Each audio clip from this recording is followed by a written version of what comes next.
There was no evidence that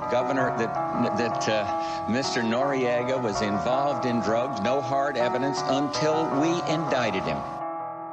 Does the NSA collect any type of data at all on millions or hundreds of millions of Americans? No, sir. It does not. Not wittingly. Have we ever tried to meddle in other countries' elections? Oh, probably, but it was for the good of the system. Oh, we don't mess around in other people's elections, Jim?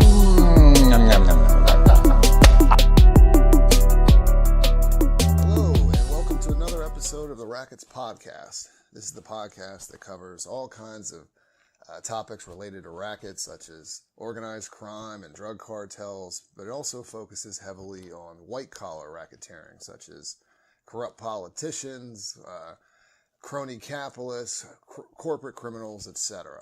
So with that in mind, I really have the perfect guest on this show. His name's Matthew Dunlap. He's the Secretary of State in the state of Maine.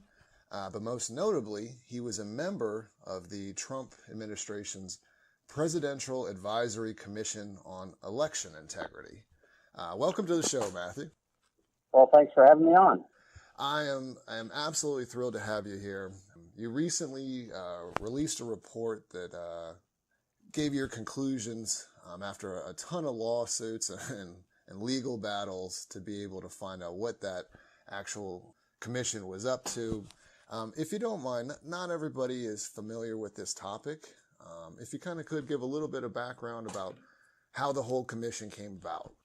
Well, it's a little bit of a shaggy dog story, but you know, right after the 2016 election, when Trump won the Electoral College, he said publicly that he would have won the popular vote as well if it weren't for the 3 to 5 million illegal votes that had been cast. And that caused a bit of a stir when he said that. You know, when the President of the United States says that there's millions of illegal votes being cast, it gets people's attention. Now, one of the things that people don't really understand about American elections is that the federal government really has very little latitude or presence in the conduct of American elections. It's really the states occupy the field in the conduct of elections. And you get to a state like Maine, I'm the chief elections officer for the state of Maine, but elections are really run by 503 municipal town clerks. And so I just print the ballots, we tabulate the votes, you know, we certify the results. But the work is really done at the local level, and that's true across the country. Like most states, you know, county clerks are the ones that are responsible for elections. So it's very, very decentralized, which is a good thing. It actually adds to security in the discussion that's been going on about Russian hacking and all these other things that have been happening. So that being said, you know, when the president made that, you know, that allegation, it kind of festered for a little while. And there are broad, divergent series of viewpoints on how elections should be conducted. You know, whether we should have things like a photo ID requirement or registration deadlines or proof of citizenship, which has been really sort of the battle flag of Secretary of State Chris Kobach out of Kansas, who's been really on this for years. And because I've gotten to know him over the years in the National Association of Secretaries of State, we've always gotten along pretty well, even though we probably don't agree on more than maybe one thing politically, and everything else is completely diametrically opposite. So, you know, about the end of March, it was a few weeks after we'd had our winter NAS meetings in Washington, D.C., and this had been a topic of discussion. He called me up and said, you know, the word is that the president's actually interested in pursuing this and putting together a commission to look at the integrity of our elections. Would you be interested in being a part of it? And I kind of scratched my head and said, well, you know, I'm not really looking for extra work. In Maine, we actually have one of the larger Secretary of State's offices in the country. I'm one of 3 Secretaries of State that manages motor vehicles, and as well as elections, corporate filings, archives. I have about 425 employees, so I have a lot to do, especially during legislative session.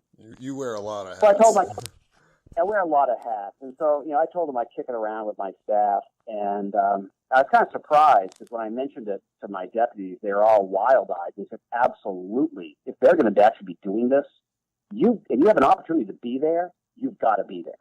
You know, you got to be there to tell our story. You know, we're pretty proud of how we do things in Maine. You know, we have one of the highest rates of turnout for voters in the country consistently.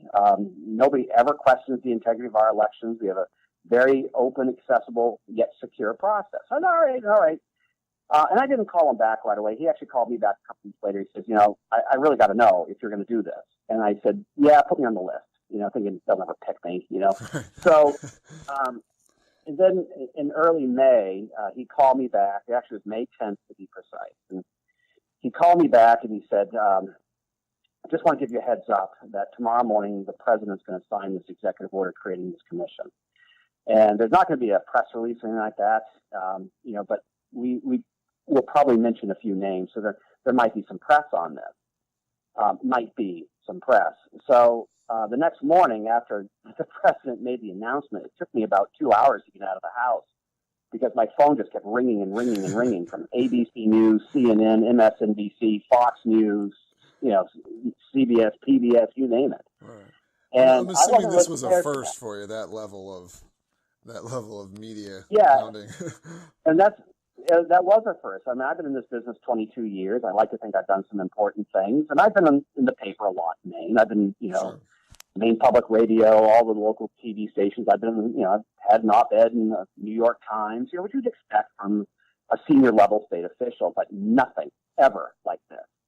And the thing about that is that it didn't let off. It has stayed consistent ever since that moment, where I've actually been on a first-name basis with a lot of national correspondence, which is really, really weird. So, you know, anyway, getting back to the narrative of all this, you know, after that announcement, there was like this dead silence. And for weeks, we didn't hear anything more. And in fact, you know, reporters were calling me. It's like, what's going on with the commission? I was like, I don't have any idea. I haven't heard any more. And, you know, I kind of wrote that off, if you will. You know, it's a new administration. They probably don't even know where all the bathrooms are in the White House yet, you know.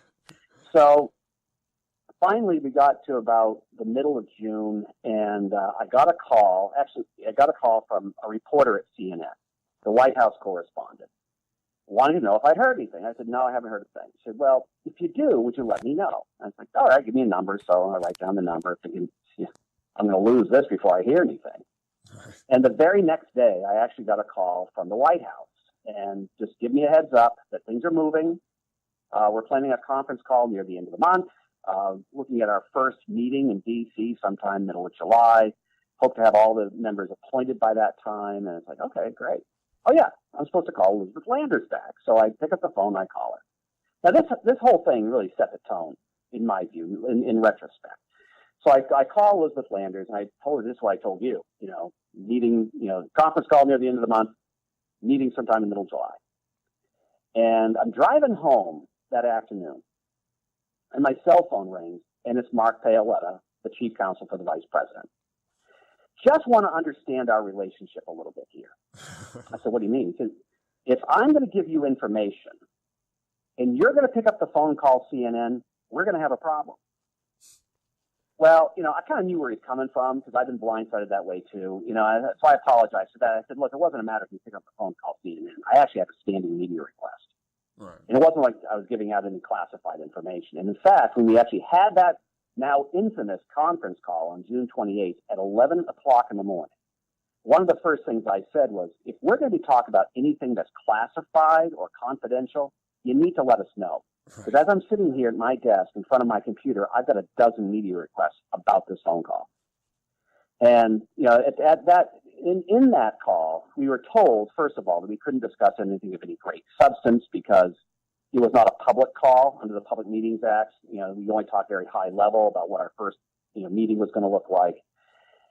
And Secretary Kobach kind of threw out this idea about where do we start with information and what about getting the voter files from the states? And I said, well, you want to be a little bit careful about that, you know, because, you know, elections officials are jealous guardians of that information, and all the states' laws are a little bit different about how you access it. So you may want to ask, not demand, and only request the publicly available material, not the, you know, not the third level development stuff, you know. And you know, sorry to interrupt you, but there's a lot of privacy issues associated with that as well. Well, there isn't. No? There isn't. There is and there isn't. And this is what was really curious about that. Because, as chief motor vehicle officer in the state of Maine, I was at the barricades for 10 years on the Real ID Act. And finally, the state of Maine, knuckled under the pressure of Homeland Security and agreed to comply with Real ID. And Real ID is truly 1,000 times more invasive. Facial recognition technology, imaging birth certificates, on and on and on. And people just kind of shrugged when I said, aren't you worried about that? And they said, well, we got to fly. So, that's here I am now sailing into this. And we agreed that we'd do that request. We didn't need to see the letter. Now, unbeknownst to any of us, and this came out in the documents later on, was that Hans von Spakovsky and J. Christian Adams, who are real close partners at Kobach, had actually been working with him to draft this letter weeks before we ever had the conference call. And, we had the conference call at 11 o'clock in the morning. They sent the letter out at 4 o'clock in the afternoon. And the backlash was absolutely vertical and immediate, to the point where I was getting these media requests that afternoon. It's like, my God, what they put in the letter, So I've been looking for it, and they sent it to our general public inbox. We found it.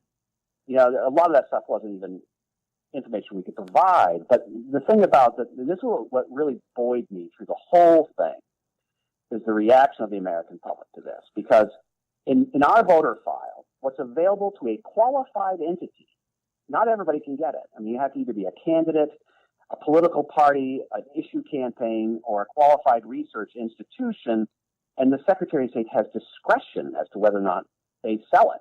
And the money that you get for it goes into maintaining the voter file. But the information that's available is really only the name, address, year of birth, not exact date, just the year of birth, party affiliation, what precincts you live in, and whether or not you voted in the last 2 election cycles. Pretty high-level stuff. Right. And because, what Kobach was interested in is to try to see how many Matt Dunlaps, how many places is Matt Dunlap registered to vote in. And you can't discern that with that high-level information. You have to get much, much deeper down. So the information was never going to be terribly useful for that purpose anyway. Nonetheless, they send the request out. We review it. And part of what they said in the request was that all this information was going to be made publicly available. Well, Maine's election law says that anybody who accesses the list has to keep it confidential. So we couldn't turn it over. Right. In fact, most states refused to. And so they retooled the request. They sent it out again. And then they said that it was not going to be made public. And then my question was, under what authority does this commission have to discern what is or is not a public record? And until I get that information, I'm not sitting in my file. Never heard back. So we have our first meeting on July 19th, and it was mostly just bloviating, people talking about how important elections are. We get sworn in. The president comes in and thanks us. The vice president says there are no preordained outcomes, no foregone conclusions. Right. We're going to keep an open mind on this, which turned out to be a load of crap. It was completely foregone. And then there's more silence. And this is really strange because, I've been on a part of a lot of commissions and task forces. I mean, I was on, a task force around, and this was in one of the Washington Post reports. I said, I chaired the Marsh Island Community Deer Task Force, which had about a dozen meetings that were all public. We put stuff on the internet. We published stuff in the paper, including every piece of public input. We were far more transparent than this presidential commission. It was crazy. Right. So near the end of August, I get another call from Andrew Kosak, who worked in the executive office of the vice president. And he said, we're going to have a meeting in September. This is our agenda. This is who's going to be speaking. And I was like, great, we're finally moving on something. Never any input was ever asked for. Is there anything you want to include? Which didn't occur to me at the time. I didn't have any idea how the list was put together of witnesses. Nobody ever asked me if there's somebody I wanted to bring in. And we were meeting in New Hampshire. And so right before the meeting in New Hampshire, the Friday before, we were meeting, I think it was on a Tuesday. That Friday before, Chris Kobach publishes an op-ed saying he had all the evidence he needed right here in New Hampshire of voter fraud. And he was pointing to about somewhere between 5,000 and 6,000 college students that registered to vote on election day, had voted on election day. And now here we are in September, none of them have a New Hampshire driver's license yet. Well, as it turns out, New Hampshire law excused them from doing that. All these students did was obey the law. Right. And now Chris Kobach is accusing them of voter fraud. But not only that, So, let me interject here. Guess what? You know, there are a lot of freshmen who probably moved to that state who are new college students who probably hadn't gotten around to changing their license yet or any of that type of stuff. but I mean, it's different from state to state. Like in Maine, if you register to vote, you're establishing residency.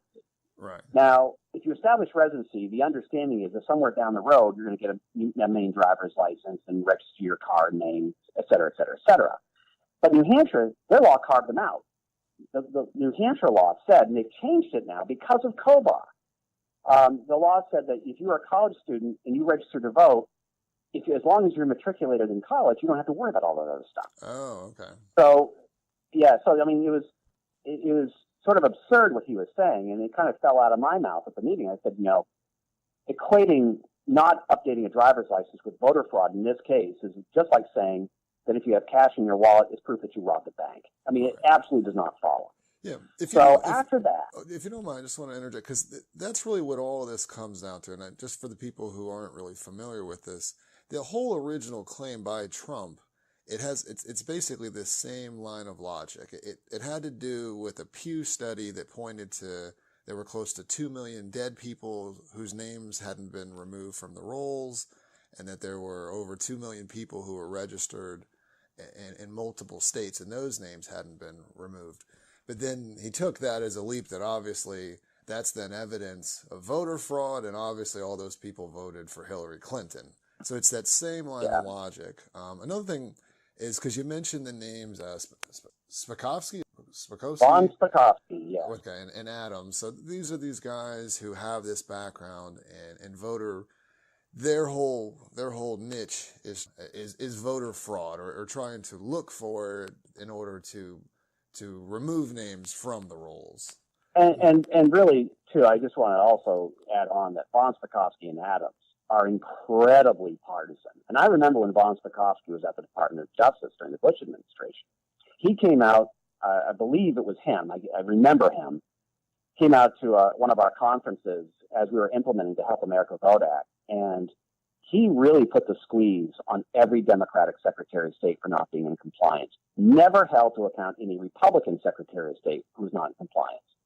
And, it felt very, very uncomfortable at times. Like, my God, these people are really partisan.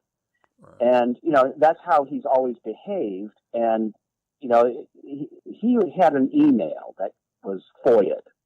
And he denied writing it at first. But then when the Heritage Foundation, where he works, was asked about it, and they said, oh, yeah, that was Hans. He wrote an email about the formation of this commission, and he was lamenting that he was disgusted that they were even contemplating putting Democrats on this commission. Right. And he said that even mainstream Republicans would spell its doom. And that's how partisan this guy is. Right. So that's all, getting back to your point, the whole issue of voter rolls, which is a real live issue here. And I think, looking back on it, this was a gap in the Help America Vote Act, which was enacted by Congress after what happened in Florida in 2000, which provided for, clean, up-to-date voter lists, statewide voter lists, the central voter registration files, which were, in Maine, we had 503 different lists created in different ways. Some of them were, hard copy only. Some were handwritten. Some were electronic. Now we have one electronic voter file, which is a great tool. But the issue around, we have a very nomadic population and people move a lot. People pass away. And, the methodologies for keeping that list clean are a little clunky. And, to that end, sometimes you have people who are on a voter file who haven't lived somewhere in 5 or 6 years. And I think going forward, we're going to have to find a way to address that because it just leaves open that question. It doesn't necessarily mean that anybody's doing anything wrong. It just means that it is not giving us what we hope to have, which is a clean voter list. Yeah, and I would say it leaves the potential for voter fraud, but it does not mean that it is evidence that voter fraud is taking place, and not on its in wide numbers. Well, I mean, I think the potential there is what, Kobach insists is happening, which is double voting. Right. Now, the problem with that is if somebody actually does vote twice, you're going to catch it as you do your post-election cleanup. You're going to find out that somebody voted in 2 different jurisdictions. It won't be It won't be preventative and it won't be in real time, but you're going to catch it. And it is a felony and people will go to jail. Right. But here's the thing. 95% of Americans are incredibly law abiding. So it really doesn't happen. With that in mind, the actual voter participation numbers are not all that high to begin with. There are not a whole lot of really motivated people out there who will go to these links to begin with. Now, it hovers nationally around 50% in the presidential cycle. Maine's around 70%. Other states are far less. Right. But these were issues that were never discussed by the commission. What we were talking about was voter fraud and criminal wrongdoing, illegal aliens voting. It's like, okay, and in fact, at the New Hampshire meeting, they had this guy, Loss, who was testifying. He actually does a lot of research for the National Rifle Association. Okay. And he was proposing that, anybody who registers to vote be run through the national instant system that they use for firearms buyers. And I asked him if he was kidding. He said, no, I'm quite serious about that. And I'm like, okay, this is stupid. Because what he was doing was taking a partisan stab at Democrats. If you like background checks so much, put registered voters through it. And I was like, that's just crazy. So I didn't take it seriously. I don't think anybody else did either. But anyway, after that meeting, the wall just dropped. I heard absolutely nothing after that. And, there was no discussion of another meeting, in which it was a pretty tense meeting. I mean, Kobach and I went at it. And, Secretary of State Connie Lawson, who at the time was president of the National Association, also a member of the commission, I thought was really quite strange that throughout the entire course of the meeting, she never said a word. She never asked a question. She never made a comment. And I know the whole thing was very uncomfortable for her because she's from Indiana. Mike Pence is a good friend of hers. They served in the state Senate together. And I knew that she was very uncomfortable with how the administration was handling all this. Right. So, of course, Secretary of State Bill Gardner, who, like me, is elected by a legislature, his difference is that the majority of his legislature is Republican, and he's a Democrat. So he has to be very careful how hard he kicks these people in the butt. Right. So anyway, after that meeting, we just didn't hear anything further. And, people were asking me, I was getting media inquiries, again, national media inquiries, and I said, I don't know. But then things started happening. And, the Secretary of State from Minnesota, Steve Simon, sent me an email as a fundraising flyer from a very conservative organization called the Minnesota Voters Alliance, which sues him like every month. And he said they were touting that they had been invited to present testimony at the December meeting of the commission, which was at that moment my first indication of even a meeting in the future being contemplated at all. So I'm asking, are we meeting in December? I don't get any response. I try to call Kosak because he's the executive officer of the commission. Voicemail box full, never returns calls, doesn't respond to email. And at first I thought the guy's just busy, but now I think I'm getting ignored. Because as I'm talking to reporters about this, one of them had pointed out to me the Cummings v. Gore case. It's like there was a case where a commissioner was walled off and went to court, sued, and prevailed. So you may want to keep that in mind. So I thought about that, and it's like, well, hopefully we won't get down that road.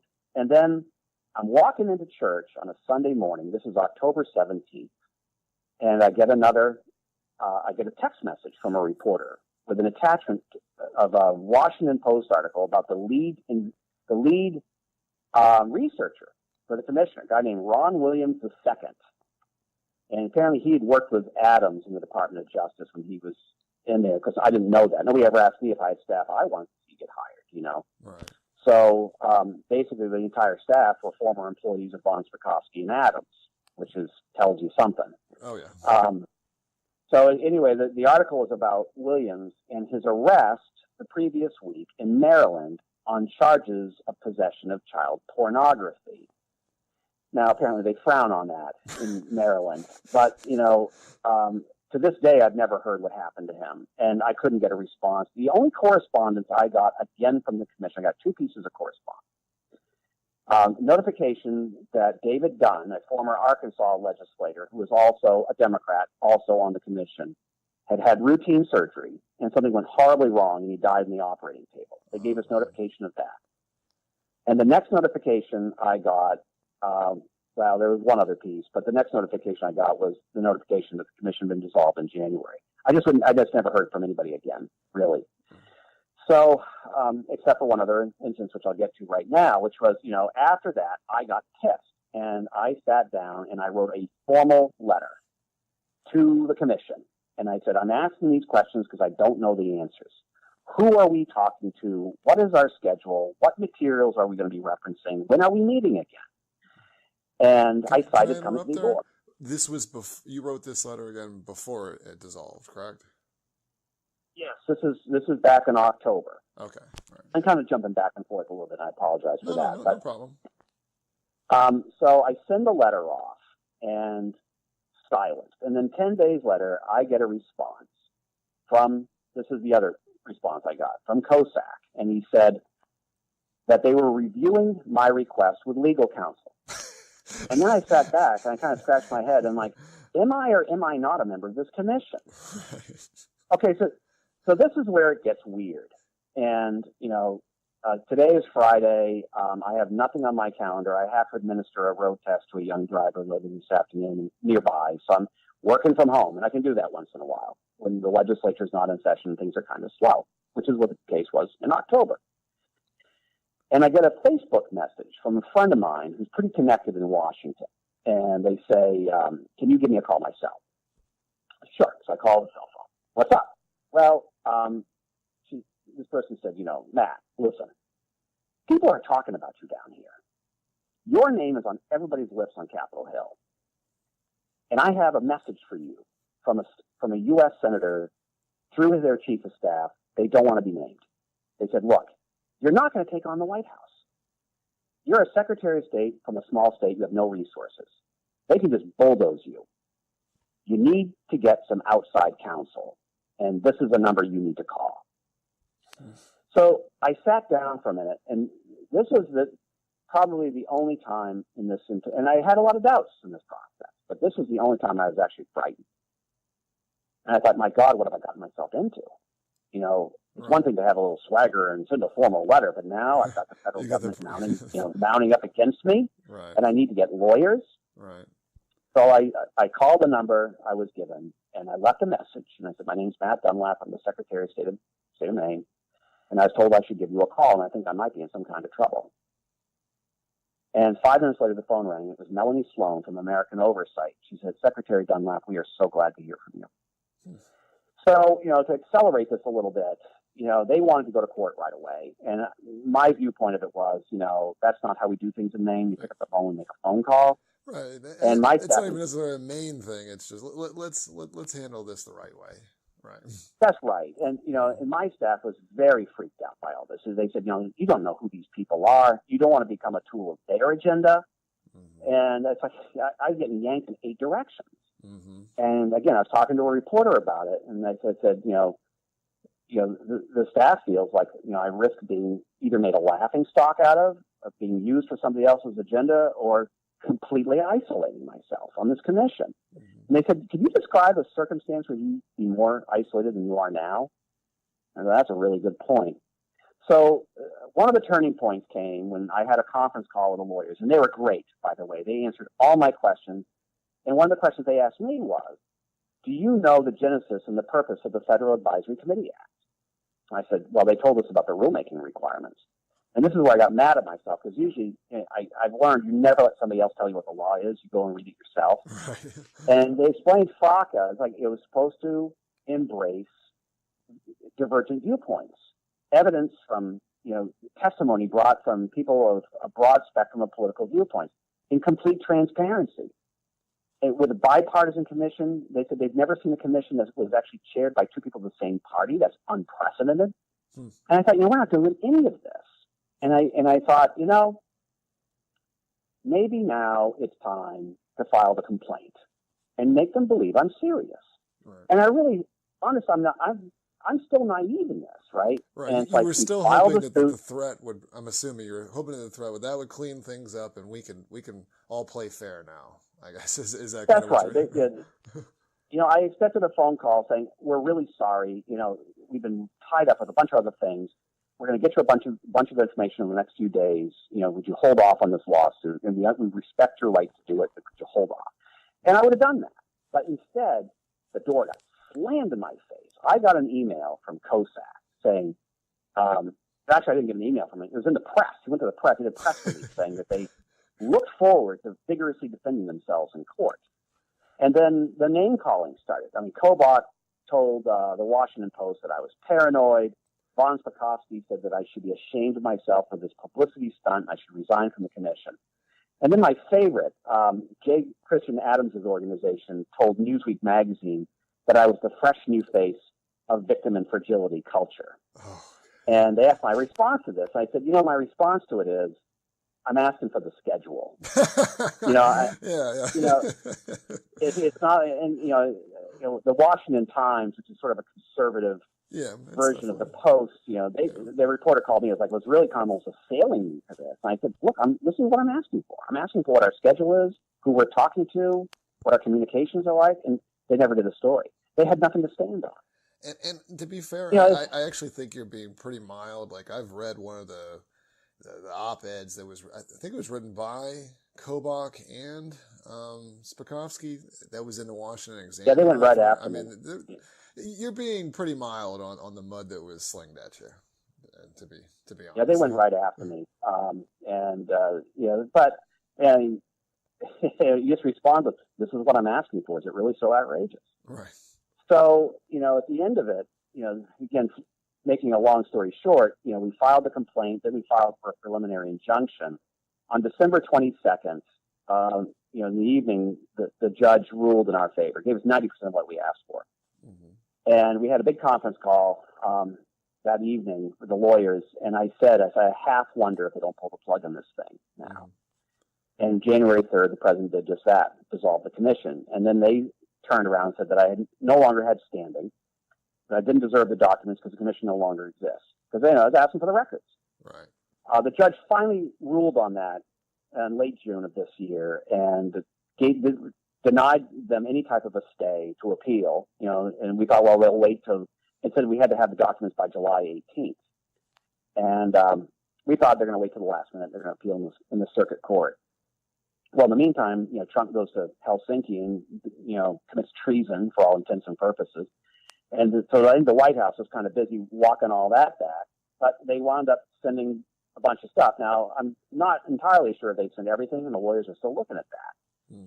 But we spent a couple of weeks going through it, making sure that, the correspondence from private citizens, if they had their personally identifying information redacted, and we posted it all. We posted it all last week, and because the media firestorm continues. But the upshot of what we found was that they had absolutely nothing quantifiable about voter misconduct. And I hate to use the word voter fraud. I mean, it's voter misconduct, double voting, impersonating other voters, stealing ballot boxes. There's no evidence of it. Right. And, Kobach continues this ghost story that, it's real, it's out there. You extrapolate these numbers and it's everywhere. And it's like, well, and he went right after me and saying that I was willfully ignoring the voter fraud going on right under my own nose, and I refused to see it. You talk about 8,400 cases of double voting, and my response to that was, show me one. Right. Show me one indictment. Show me one prosecution. They claim to have 1,000 prosecutions of voter fraud. Well, they do. They do. To be fair to them, they do have 1,000 cases of prosecuted voter misconduct. What they don't tell you is that those cases date back to 1948. Oh. I mean, it's they've actually crap. Well, actually, from what I've read, at least, I think he was saying that it dated back to 2000. I think publicly that's what that's what they say, but publicly, right? What he's publicly stated is that they have 1,000 cases since 2000. Even if that was true, which is not, it's a lie. Even if that was true, that was before passage of the Help America Vote Act, which instituted a lot of reforms. So, they can't. They're trying to extrapolate. And one of the cases that they trotted out at the New Hampshire meeting was this case of, however many hundreds of people who voted twice in a Chicago election in 1980. And we all just laughed. I mean, okay, yeah, that was 30 some odd years ago, and the law is completely different now. Right. Yet they're using these old cases to justify massive changes to our election laws. And what do they want? Well, because Kobach has lost in court promoting a proof of citizenship requirement in order to register to vote. And the judge in Kansas actually ordered him to go for continuing education in law school because he did such a lousy job in court. No evidence of any problem. Are you talking about the same one that was the ACLU lawsuit? Is that the one you're talking about? That's right. Well, the ACLU has actually been pretty busy in lawsuits with Kobach, and now it's been revealed that Kobach's been doing this for a long time. This is not just since he was Secretary of State. But he's been traveling around the country getting municipalities to enact ordinances against landlords renting to illegal aliens, against employers hiring illegal aliens, and if they do, great consequences. None of these ordinances are being enforced. In fact, these towns have been sued, and Kobach has actually charged them. He's made over $850,000 in legal fees defending these ordinances, all of which have been pretty much either turned over or simply rendered inoperative. And these towns have spent millions of dollars. In fact, one municipality had to pay the ACLU's legal fees over almost $2 million. And let's just interject with that. Again, this is a guy who's running as a fiscal conservative who just might become the governor of Kansas. He's in good standing to probably win that one. They're going to have a recount. The election's they don't even have all the votes tabulated yet. I'm just saying there's a little bit written on that story. Right. No, I know, but that's the point. You're bringing up all of this cost to the taxpayer for somebody who's presenting himself as a fiscal conservative. Yeah, and that's of course, I always, whenever I meet with somebody who's really, really good at what they do, I always point out to them that the difference between me and them is that they have to be qualified for their job. I just have to get more votes than somebody else, and that's one of the risks that you face in public service is that. People get elected based on the message they carry, and his message has resonated with a lot of people in Kansas. Right. And I think part of that is, this whole national thing with Trump and our own governor, Paul LePage, who's a Tea Partier, and he just goes around kicking everything over, and people say, how can this guy get elected? Well, we don't have the same economic engines that you have where you are down in Florida, but, we've had a sort of a continuing state of recession ever since about 2001. And we're just now coming out of budget deficits. We're seeing small surpluses start to avail themselves to the legislature. And what that means is that, a lot of folks have not made as much money as either they thought they were going to make or we thought they were going to make. So they're not paying as much in taxes. But they're also not starting the businesses that they thought they were going to start because they need health insurance. And, they're not buying that new pickup truck. They're not taking that vacation.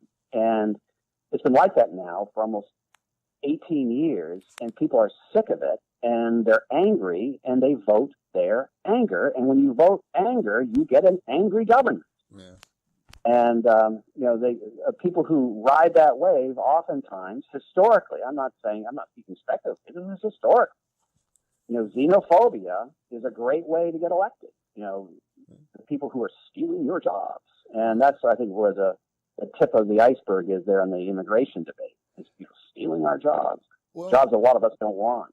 And I think really, at least, kind of getting back to the non-citizen voters issue is a guy like Kobach can continue to just make these sort of broad speculations, but a lot of people don't really know about how he's actually been fact-checked, while, testifying.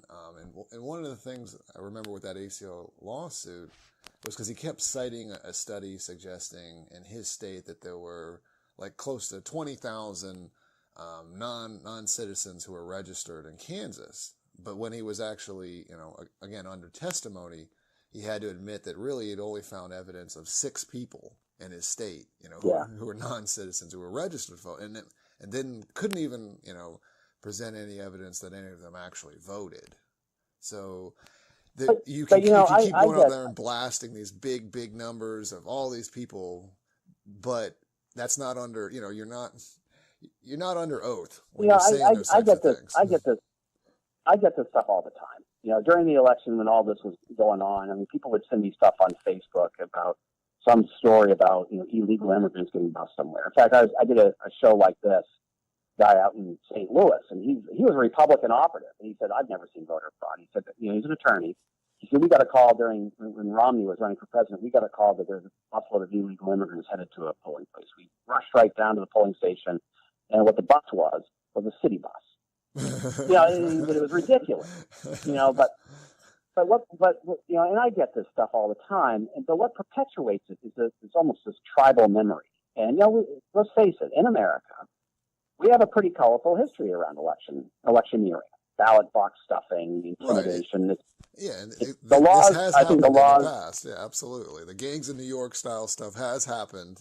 Again, it was over 100 years ago, but yeah, it has happened. And so we have that collective memory of it. So it's like when I was a kid growing up in the coast of Maine, small town of Bar Harbor, where Acadia National Park is located.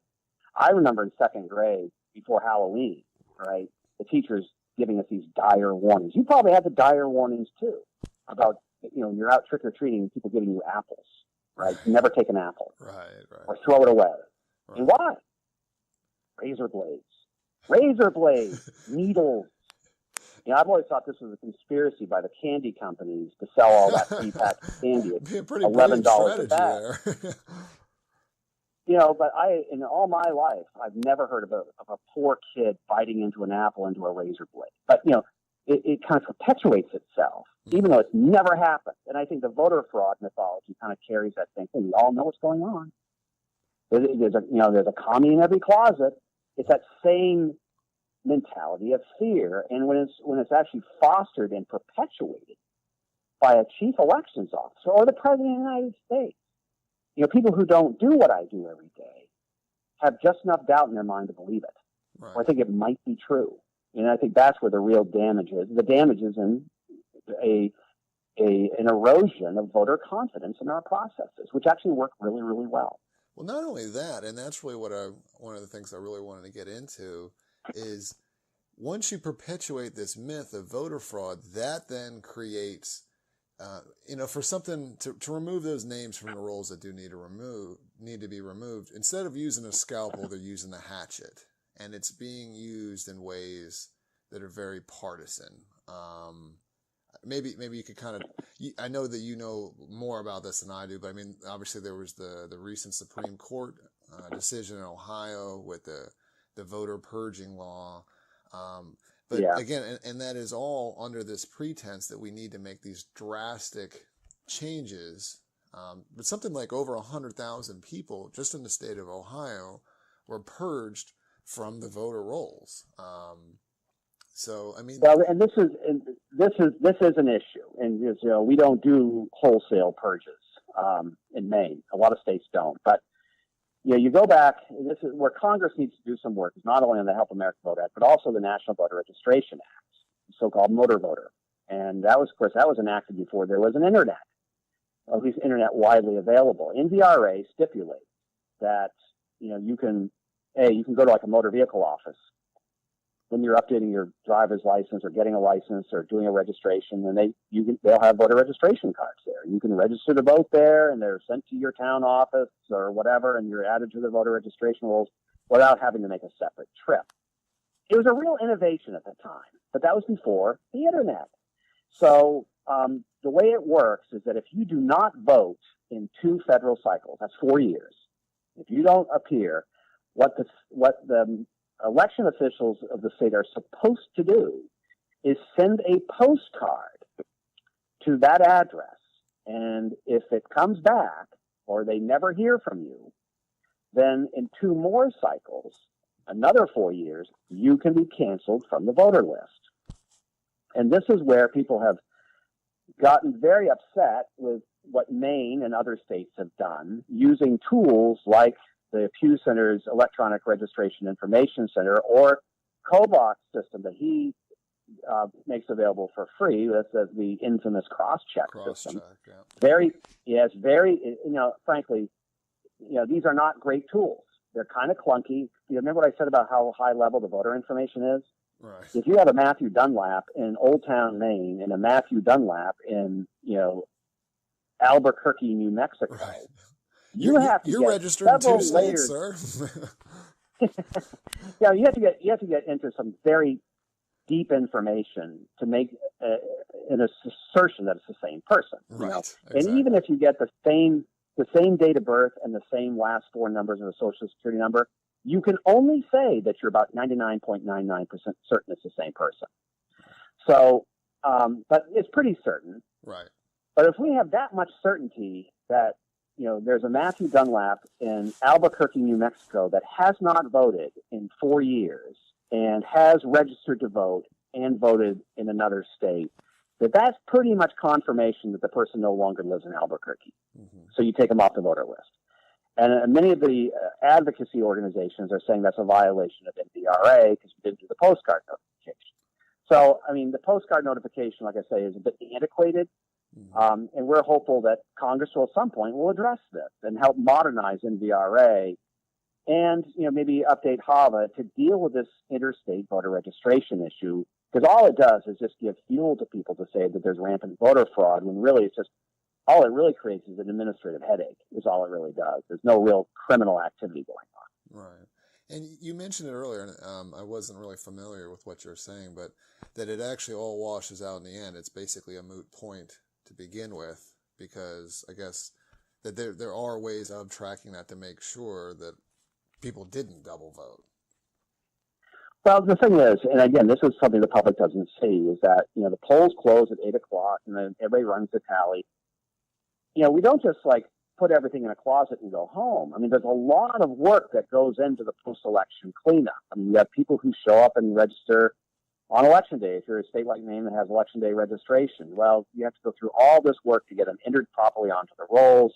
You do the voter participation history, because that's part of the voter file. You know, we track whether or not you voted in the last election. So that has to be all entered in by hand, because it's done with we don't have poll books in Maine. So, you know, you have a printed voter list and you walk in, you declare yourself or what street you live on, and they check your name off the list and they hand you your ballot. Well, then afterwards, they take that incoming voter list and they enter in all the check marks into the voter registration system. So, you know, as you start to collate all this information, and we get complaints every year, say 200 to 300 instances of suspected double voting, usually involving an absentee ballot. And this is how it works. Somebody orders an absentee ballot. You know, they can order it up to 90 days in advance. It shows up. So they put it aside because they don't know the issues and they don't know the candidates, and they're going to wait a little while. And they forget they ordered it. Or they mark it and they think, I really wouldn't vote for Matt Dunlap on a dare. I can't believe I just did that. Or they stick it in a pile of seed catalogs. They can't find it. Upshot is they show up on election day and they vote. Well, now there's a problem because somebody's been issued 2 ballots. So, you know, part of the reconciliation process that we do a strict chain of custody control. We know exactly how many ballots a town gets. They keep track of how many they issue, including how many are issued absentee, and then they keep track of how many come back. The numbers always have to come out the same. It's a strict accounting measure. So if you have somebody who's, you know, come in and they've gotten an absentee ballot and they've showed up at the polls, you can discern pretty quickly whether or not that absentee ballot ever came back. And if it didn't, well, there's no problem. Right. Don't know what happened to it. Right. Don't care.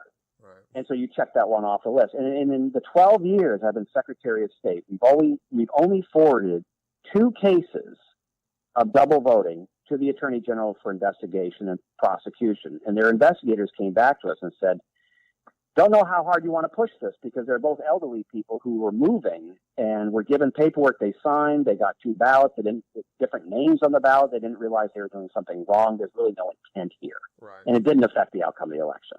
There you go. So, you know, to say that, Right. I mean, that's what we deal with when you talk about something like this. So there is a lot of due diligence. And in those 2 cases, by the way, it was caught by the clerks as they were reconciling their voter participation histories and incoming voter lists. They noticed that these people had moved and they called each other and said, yeah, they showed up on my list too.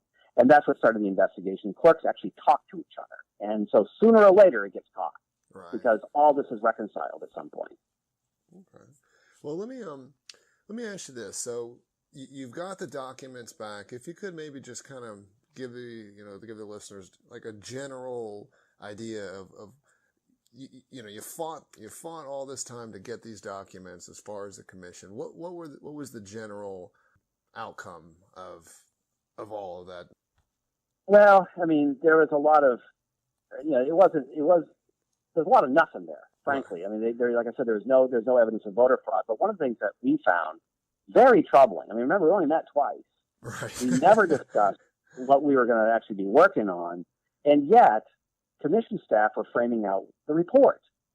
And they had several sections. Before even going into research, they've already come to their conclusion, is basically what you're saying. That's right. They're writing their report, and there were several sections that were placeholders for demonstrated cases of voter registration crimes and voter fraud, and they were all very tellingly left completely blank because they didn't have any evidence of that stuff.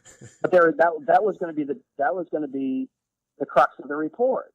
And some of the sources that they were using were widely discredited anyway. And then also, too, the states that refused to give over the voter files, the commission turned to the states' Republican parties to get their copies of the voter file, which, by the way, is illegal. You can't share a copy of the voter file unless you can't share a copy of the voter file, period. Right. So the state political parties could not share those. And it was just stuff like that. There's absolutely no substance to prove their thesis. A lot of, seamy communications, a lot of frantic scrambling after I filed a lawsuit. But, I mean, like I said, we were still investigating to make sure we actually did get everything. There are some unexplained gaps in the correspondence, which is not really that much of a shocker. All right. Wow. Okay.